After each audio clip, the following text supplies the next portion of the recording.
But yeah, in our culture, it's so easy to get offended. It's so easy to get angry, and I can struggle with being an angry person. And that's something that I'm working on in my life.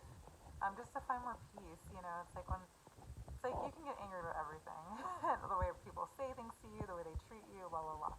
But it's also a lot of energy, and I think in starting my travel business, unfortunately, there's been a lot of shade with it. Just a lot of discouraging comments or just pressure.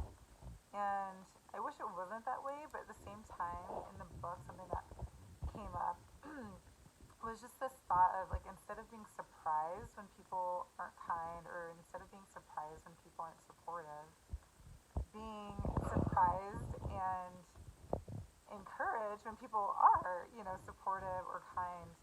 And so, yeah, I really appreciate like the likes I've received. I really appreciate the support I've received from my family because they've been phenomenal.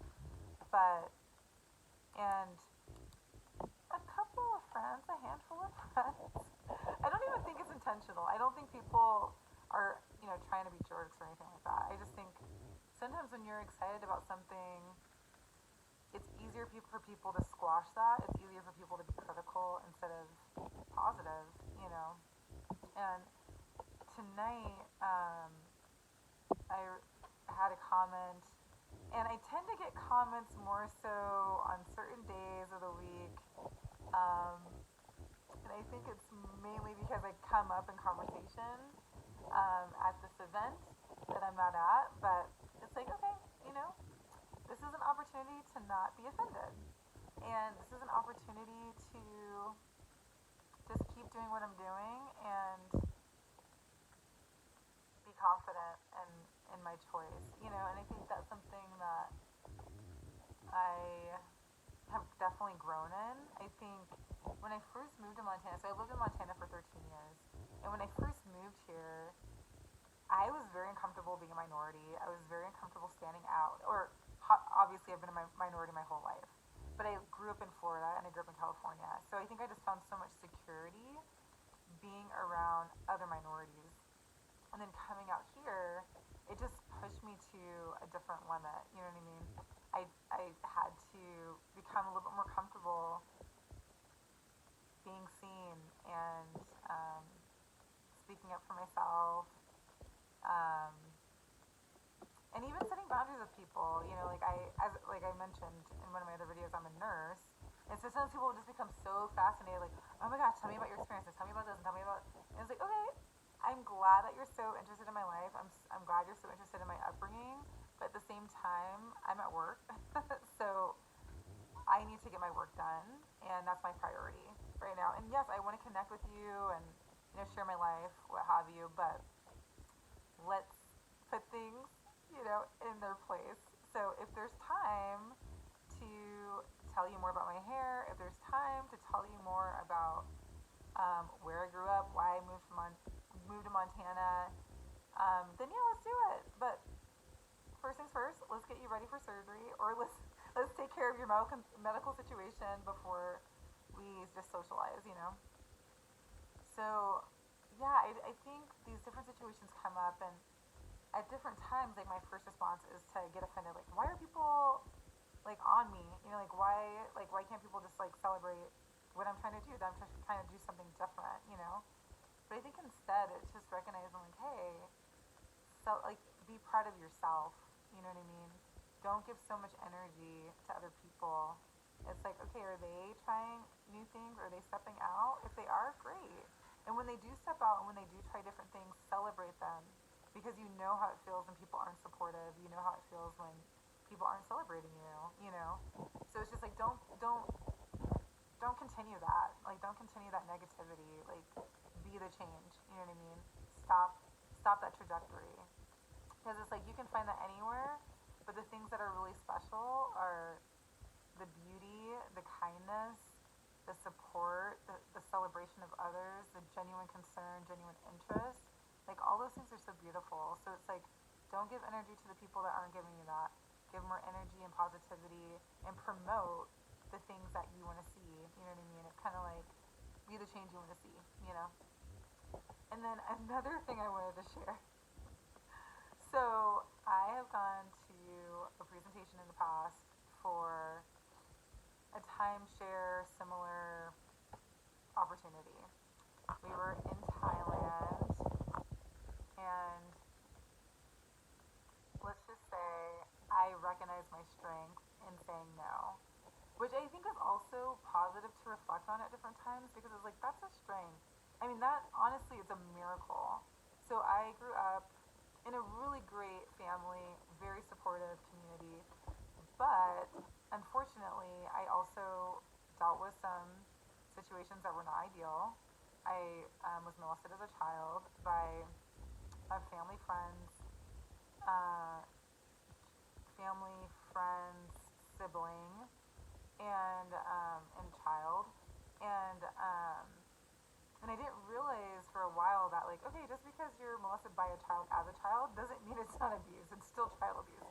So yeah. Anyway, so that really set me up to not be as confident, be super insecure, very insecure about telling guys no.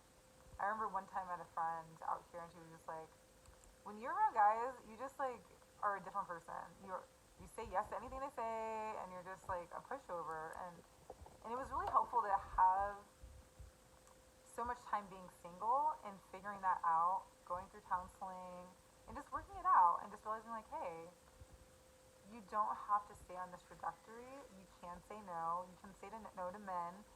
Living in Montana, there are a lot of Caucasian people here. There aren't many minorities, and so I've had to learn how to say no to men in authority, white men in authority, um, and it's been a good practice for me,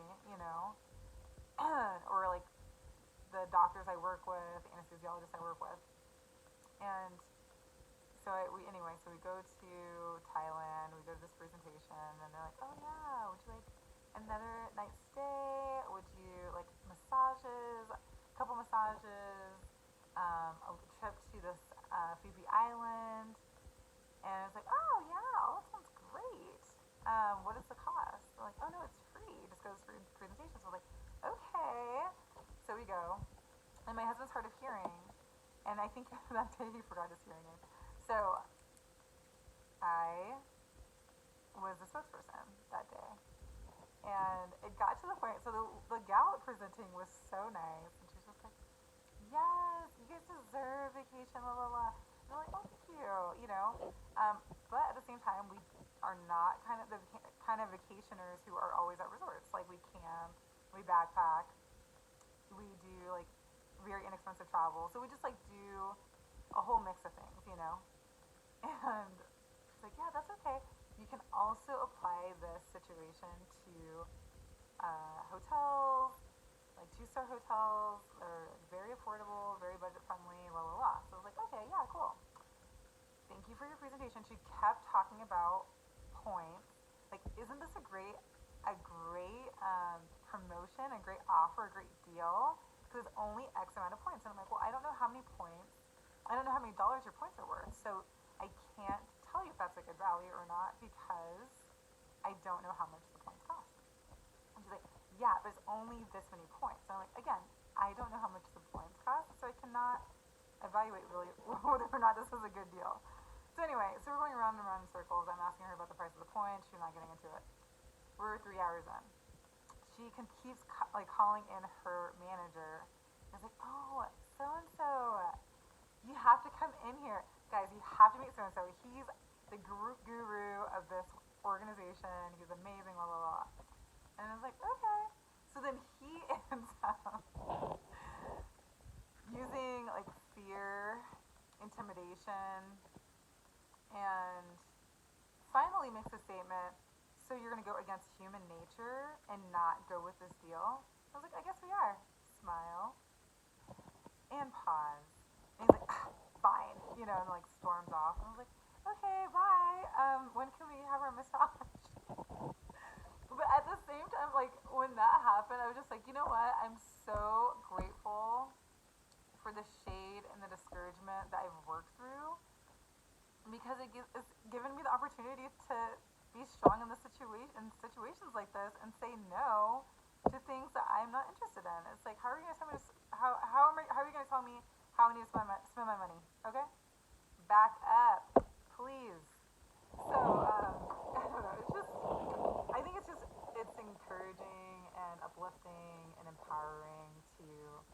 is just step back and reflect on the growth. And so I just want to encourage you to do that because sometimes it's easy to get knocked down by people's comments, get knocked down by people not being excited for you, or whatever it is, and then it's sometimes just helpful to sit and reflect on the fact that like, wow, I've really grown in whatever area, you know, um, it is. And on the note of intimidation, people using intimidation. So when I got my car, it was around the same time I um, purchased my townhouse, and so I was looking for a car that I could pay off quickly, where yeah, it, like didn't have a lot of fancy things, nothing fancy. I was like, keep it as simple as possible, please. And I found this really great deal. So I told them, I was like, I do not want the warranty. I have, I already have somebody who I go to for car maintenance, and I have friends who are really great with car maintenance. And now my husband's great with maintaining the car, and we do it together.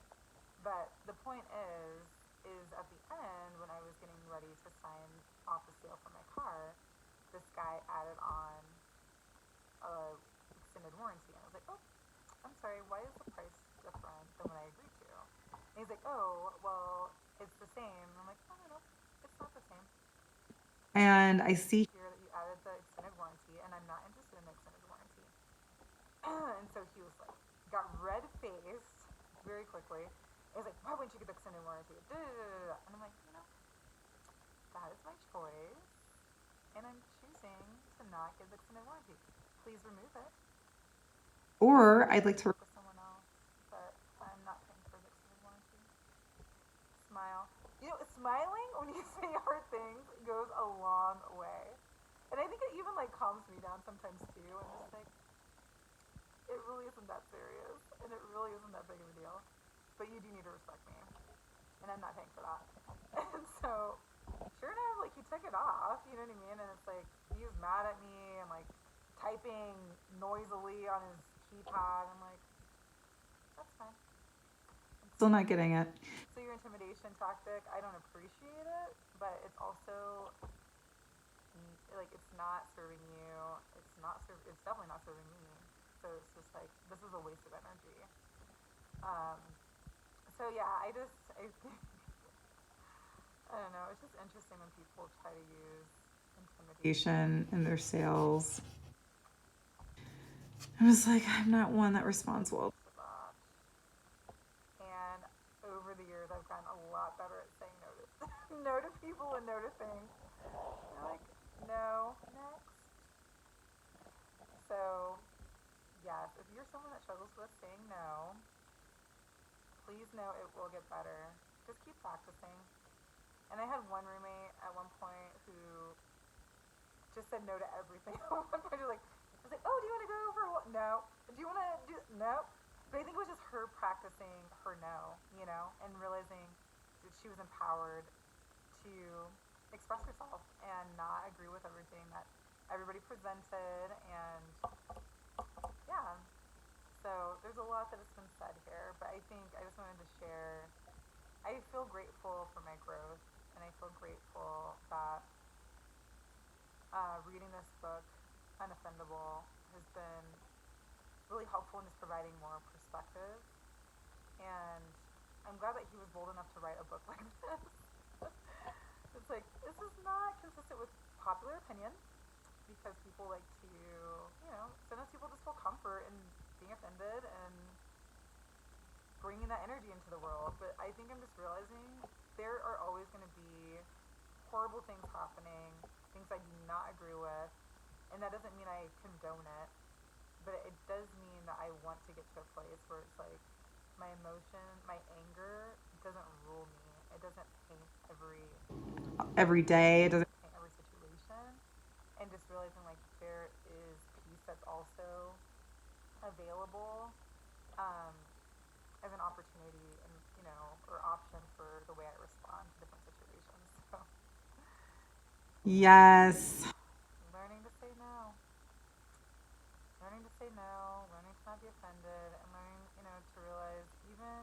people aren't supportive of what you're doing, it doesn't mean you have to give up. It doesn't mean you have to stop.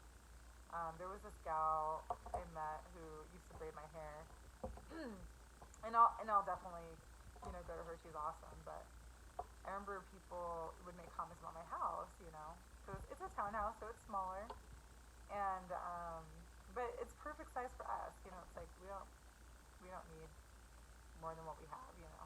We're content. We're in a good place.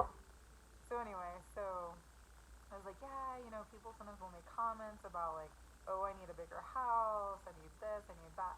She's like, they're not paying your bills. What? Like, you don't need to give them energy to insert that much opinion into your life. When they start paying your bills, then you're like, okay, your comments and your opinions are welcome.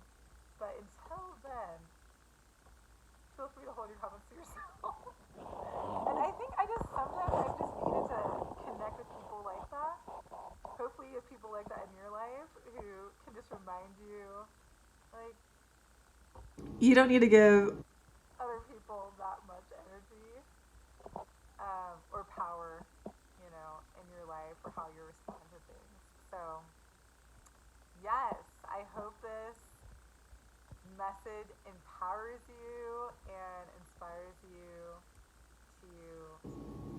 to, use your voice to say no, to use your voice to stand up to intimidation, um, and then to also recognize your growth and recognize your strength and recognize in different situations. There's another choice. Like, you don't have to just live an offended life, And if you're interested, you can check out the book Offended.